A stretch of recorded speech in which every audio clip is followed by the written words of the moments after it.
tomorrow at 8 on BBC One and catch up on BBC iPlayer. Hello, very good morning. This is Breakfast with Charlie State and Louise Minchin. The radical preacher Abu Qatada is arrested for an alleged breach of his bail condition. It comes just 2 days before the government goes back to court in its latest attempt to see him deported.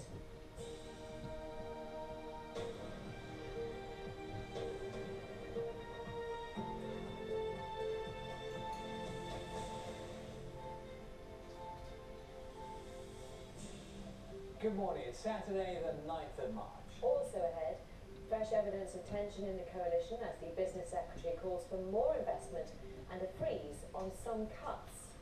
As Cardinals prepare to begin voting on the next Pope, we'll find out what they consider when making that decision. We'll hear from some Falkland Islanders as they get ready to vote on whether they want to remain a British territory. We need to let Argentina know that none of us Islanders want to be Argentine, and we need to let the world know as well that we are British. In sport, Cook and Compton lead in England fight back in the first test against New Zealand.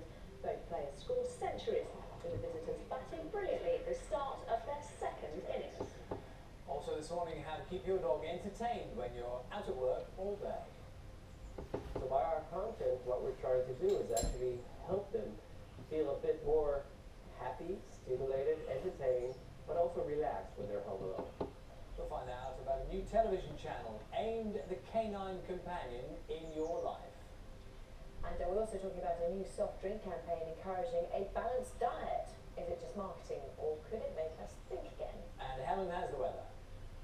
Good morning. It'll turn much colder through this weekend with the risk of some snow.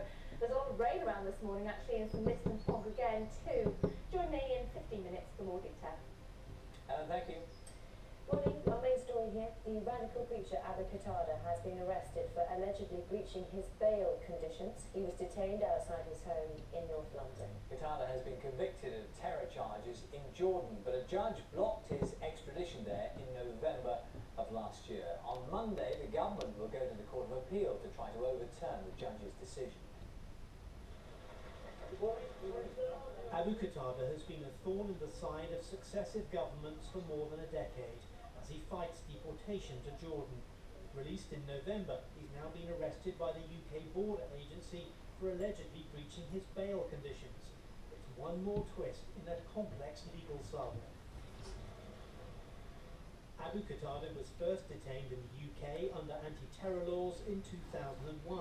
After being in and out of prison in May 2012, the European Court of Human Rights finally rejected his appeal against deportation. But in November that year, the Special Immigration Appeals Commission blocked his deportation again, leading to a furious response from the Home Secretary. For the last 11 years, this country has been trying to deport Abu Qatada to Jordan. As far as I am concerned, the government is concerned, I hope the whole House is concerned, and the British public are concerned. That is what should happen to Abu Qatada. The government's going back to the courts on Monday to challenge November's ruling by the Commission. The key question is whether the court believes evidence obtained by torture could be used at any trial of Abu Qatada in Jordan. But now he's also facing allegations that he's breached the bail conditions, which severely restrict his movements.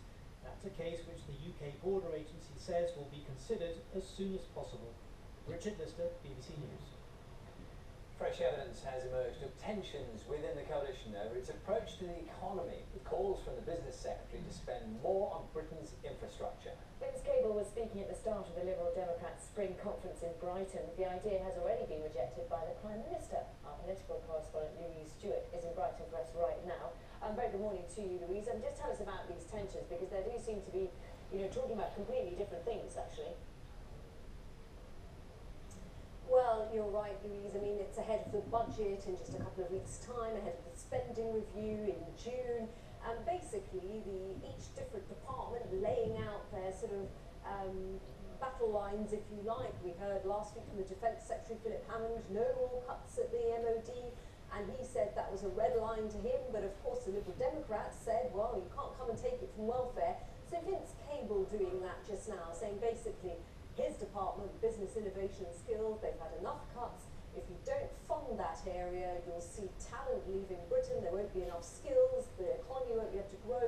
And he was saying perhaps you should look at some of the universal benefits enjoyed by pensioners. He says, as a pensioner himself, he doesn't need the winter fuel allowance and he donates it to charity, which many other pensioners like him, who are still working or who have a good pension, don't need it, he argues, and perhaps they should look at taxing it. Now, of course, that's very controversial for the Tories.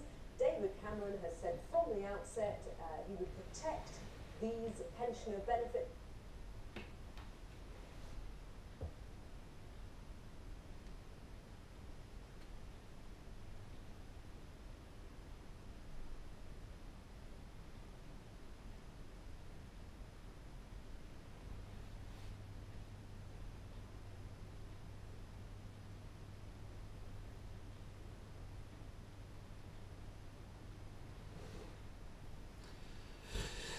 It was fantastic, wasn't it?